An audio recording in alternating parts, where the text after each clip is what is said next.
नमस्कार। पाचन तंत्र के रोग, पाचन तंत्र की कमजोरी, आंतों की कमजोरी, आंतों में सूजन, आंतों में पनपती हुई बीमारियां, आंतों में छोटी आंत में बढ़ते हुए बैक्टीरियाज की ओवरग्रोथ, जिसको स्मॉल इंटेस्टाइनल बैक्टीरियल ओवरग्रोथ के नाम से जाना जाता है। इन बीमारियों का कारण क्या है?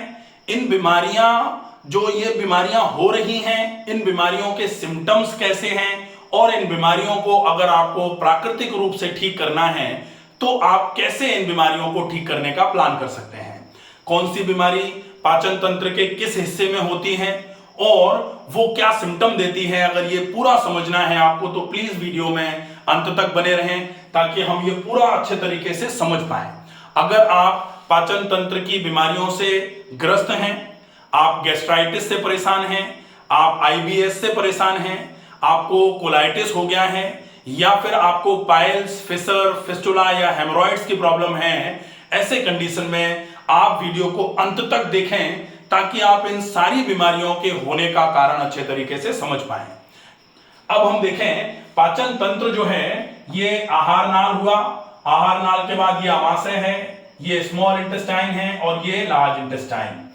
आहार नाल मतलब इसोफेगस, इसोफेगस का लोअर एंड इसको बोला जाता है lower oesophageal sphincter. Lower oesophageal sphincter को ही कार्डियक स्फिंक्टर और जीई जंक्शन के नाम से भी जाना जाता है।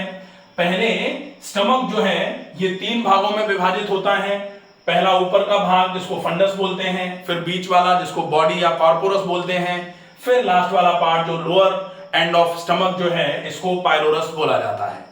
पाइलोरस 2 भागों में विभाजित होता है। अब आप ये कह सकते हैं कि आप ये पढ़ा क्यों रहे हैं? पढ़ाना नहीं है। आप अगर पाचन तंत्र के रोग से ग्रस्त हैं और उसकी वजह से तनाव लगातार बढ़ता जा रहा है तो आपको कम से कम अपनी बीमारी के लिए पूरी जानकारी जरूर हासिल कर लेनी चाहिए कि आपकी क्या बीमारी है और उस बीमारी को अगर ठीक करना है तो क्या करना पड़ेगा। तनाव, अगर किसी भी व्यक्ति को किसी भी बात का तनाव होता है तो तनाव क्या होता है कि पता नहीं कैसे होगा, पता नहीं क्या हो गया है, तो इसके लिए ही ये पता करने की आवश्यकता है। आप जैसे ही पता कर लेंगे आप ये कंफर्म हो जाएंगे कि ये बीमारी है और इस बीमारी को ट्रीट करने के लिए आपको ये करना है। डेफिनेटली आपका स्ट्रेस कम होगा और स्ट्रेस लेवल अगर कम हो गया तो निश्चित ही कहा जाता है कि आपका पेट खराब है कि आपका दिमाग। तो अगर आपके पेट की खराबी की वजह से आपको तनाव आ रहा है तो आप अपने पेट की खराबी की वजह पूरे तरीके से समझ लीजिए, आप उसको ट्रीट करने का तरीका समझ लीजिए, फिर आपके इसकी वजह से जो यहां दबाव, यहां तनाव, यहां आपके परेशानी बढ़ रही थी वो धीरे धीरे करके कम होना चालू हो जाएगी। यहां हल्का होगा, ये भी हल्का होगा। हैप्पीनेस जैसे जैसे आपके शरीर में बढ़ना चालू होगी आपके पाचन तंत्र से रिलेटेड रोग भी धीरे धीरे करके कम होना चालू हो जाते हैं। अब हम देखें कि बीमारियां किस तरीके से अपने शरीर में रिप्रेजेंट करती हैं। पाचन तंत्र की बीमारियां पाचन तंत्र में सबसे पहले आता है रिफ्लक्स इसोफेजाइटिस। रिफ्लक्स इसोफेजाइटिस जिसको हम रिफ्लक्स डिजीज के नाम से भी जानते हैं, एसिड रिफ्लक्स के नाम से भी जानते हैं, बैरेट्स इसोफेजाइटिस के नाम से भी जाना जाता है जिसको, या फिर इसको आप जीईआरडी के नाम से भी जान सकते हैं। जीईआरडी एक कंडीशन है जिसकी वजह से जो गैस्ट्रिक कंटेंट है रिफ्लक्स होकर के यहां की तरफ जाता है और इसकी वजह से जो बीमारी होती है उसको रिफ्लक्स इसोफेजाइटिस बोला जाता है। मतलब रिफ्लक्स कंटेंट ऊपर की तरफ हो रहे हैं और उन कंटेंट की वजह से ये आहार नाल धीरे धीरे करके खराब हो रहा है, इरोजन हो रहा है इसमें अंदर, इसलिए इसको बोला जाता है या तो रिफ्लक्स इसोफेजाइटिस या फिर बैरेट्स इसोफेजाइटिस। ठीक है। इसके बाद अब हम आते हैं कि ये जो जंक्शन है जिसको एलियस बोला जाता है, ये एलियस जो है लोअर इसोफेजियल जंक्शन जो है ये धीरे धीरे करके ढीला होना चालू हो जाता है, वीक होना चालू हो जाता है और इसकी वीकनेस को लेक्स एलियस जो एंडोस्कोपी में लिख करके आता है या पेटुलस एलियस लिख करके आता है, मतलब ये वॉल्व ढीला हो गया है। इस वॉल्व की ढीले होने की वजह होती है गैस्ट्रिक डिस्टेंशन और गैस्ट्रिक डिस्टेंशन के होने की वजह होती है गैस्ट्राइटिस। अब हम गैस्ट्राइटिस देखेंगे।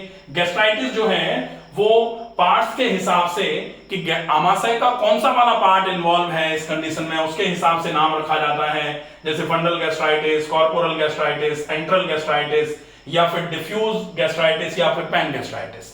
इसके बाद जब ये गैस्ट्राइटिस जो है ये इरोजिव हो जाती है तब इसको बोला जाता है इरोजिव गैस्ट्राइटिस। और इरोजिव गैस्ट्राइटिस भी कहां की होगी, जैसे एंट्रल इरोजिव गैस्ट्राइटिस या एंट्रल कॉर्पोरल इरोजिव गैस्ट्राइटिस। तो एंट्रल में या कॉर्पोरल में अलग अलग है तो अलग अलग नाम से जानी जाएगी, और अगर कॉर्पोरल और एंट्रल दोनों एरिया में है या फिर पूरे के पूरे स्टमक में है तब फिर इसको पेन गैस्ट्राइटिस के नाम से जाना जाता है। पेन गैस्ट्राइटिस का मतलब होता है पूरा का पूरा स्टमक जो है वो इन्फ्लेम्ड होना चालू हो गया है। इसके बाद अब जब गैस्ट्राइटिस से हम नीचे की तरफ आते हैं, इंटेस्टाइन में आते हैं, तब एक समस्या होती है, उसका नाम होता है SIBO। SIBO का मतलब होता है स्मॉल इंटेस्टाइनल बैक्टीरियल ओवरग्रोथ।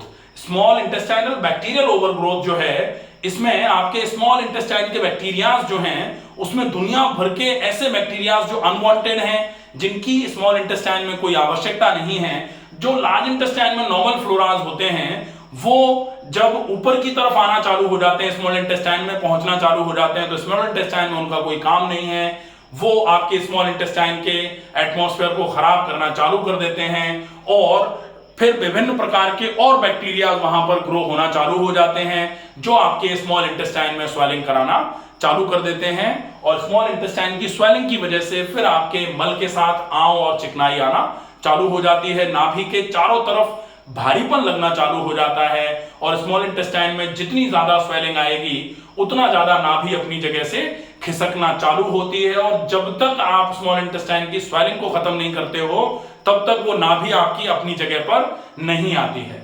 इसके बाद फिर आप आते हैं IBS। IBS मतलब irritable bowel syndrome. Irritable bowel syndrome जो है ये स्मॉल इंटेस्टाइन और लार्ज इंटेस्टाइन में इरिटेशन की वजह से, जब भी खाना खाया आपने, इरिटेशन की वजह से आपको मोशन जाना पड़ गया, खाना खाया पेट में मरोड़ टाइप की लगी, हल्का सा मरोड़ लगी या फिर मरोड़ बिल्कुल भी नहीं लगी लेकिन मोशन पास हो गया, इसको बोला जाता है इरिटेबल बाउल सिंड्रोम। जब ये इन्फ्लेमेटरी बाउल डिसीज होती है, IBD में कन्वर्ट होता है, तब फिर ये दो टाइप का हो जाता है। IBS भी 3 टाइप का होता है, IBS-C, IBS-D और IBS-M। IBS-C का मतलब इन्फ्लेमेटरी जो इरिटेबल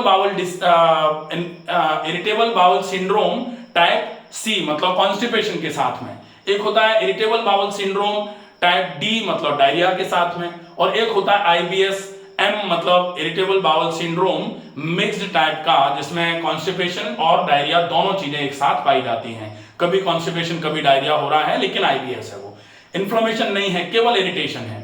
अब आते हैं इन्फ्लेमेटरी बाउल डिसीज मतलब आपका IBD। ये 2 टाइप का होता है, एक तो है अल्सरेटिव कोलाइटिस और दूसरा होता है जो आपका क्रॉन्स के नाम से जाना जाता है। अल्सरेटिव कोलाइटिस, इसमें सिर्फ कोलोन इन्वॉल्व होगा, बड़ी आंत इन्वॉल्व होगी, इसमें छोटी आंत और आमाशय बिल्कुल भी इन्वॉल्व नहीं होता है।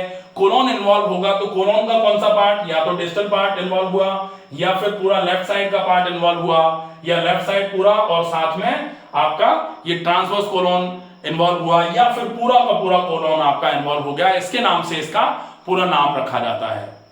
जब क्रॉन्स डिसीज की बात आती है तो क्रॉन्स डिसीज जो है वो आपके लार्ज इंटेस्टाइन में भी देखने को मिलेगा, तो फिर स्मॉल इंटेस्टाइन के इलियम और सीकल जंक्शन पर भी देखने को मिलेगा।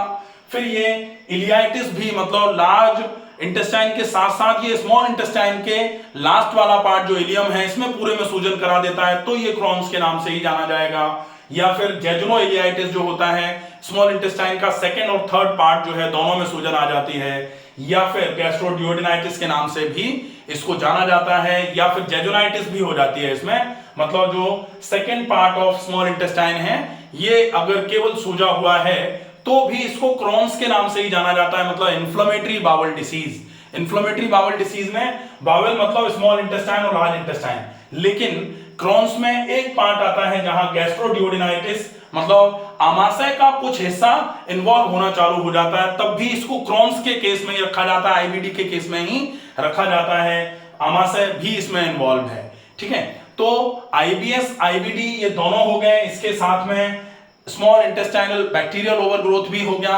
अब इसके बाद आती है बारी डिस्टल कोलोन, जो रेक्टम और एनस की बात आती है। रेक्टम और एनस पर जो स्पेसिफिकली अपने आप को रिप्रेजेंट करती है बीमारी वो है एक्सटर्नल पाइल्स, या फिर एक्सटर्नल हेमोरॉइड्स, या फिर एनस के ऊपर कट लग जाना जिसको फिसर के नाम से जाना जाता है, या फिर फिस्टुला हो जाना जो रेक्टम के आसपास से एनस के पास में आता है। और अगर ये इंटरनल पाइल्स या इंटरनल हेमोरॉइड्स हैं तो ये रेक्टम से थोड़ा सा ऊपर की तरफ होना चालू हो जाते हैं। तो ये सारी की सारी बीमारियां जो हैं ये पाचन तंत्र के रोग हैं, और पाचन तंत्र के रोगों को डायग्नोज करने के लिए बेसिकली 3-4 टेस्ट होते हैं जिनको आप आवश्यक रूप से करा सकते हैं। अगर आपको लग रहा है अपर जीआई में प्रॉब्लम है तो आप एंडोस्कोपी करा लीजिए। अगर आपको लग रहा है lower part of digestive tract जो है उसमें प्रॉब्लम है तो कोलोनोस्कोपी की जरूरत पड़ सकती है। अगर आपको ऐसा लगा कि आपने एंडोस्कोपी कोलोनोस्कोपी दोनों करा ली हैं, उसमें कुछ भी नहीं आया है और आपको परेशानी हो रही है, तो फिर आपको सीटी स्कैन एब्डोमेन कराना पड़ेगा, सीटी एब्डोमेन जिसको बोला जाता है। या फिर उसके पहले आप सिंपल सोनोग्राफी करा लीजिए, उसमें अगर आपको फैटी लिवर आ रहा है या हेपेटोमेगैली के साथ में स्प्लेनोमेगैली आ रही है, आपने लिवर फंक्शन टेस्ट कराया उसमें आपका लिवर फंक्शन में एसजीओटी पीटी खराब आ रहे हैं, या फिर बिलिरुबिन का लेवल आपका गड़बड़ आ रहा है, तो फिर आपको सीटी स्कैन के ऊपर जाना पड़ेगा।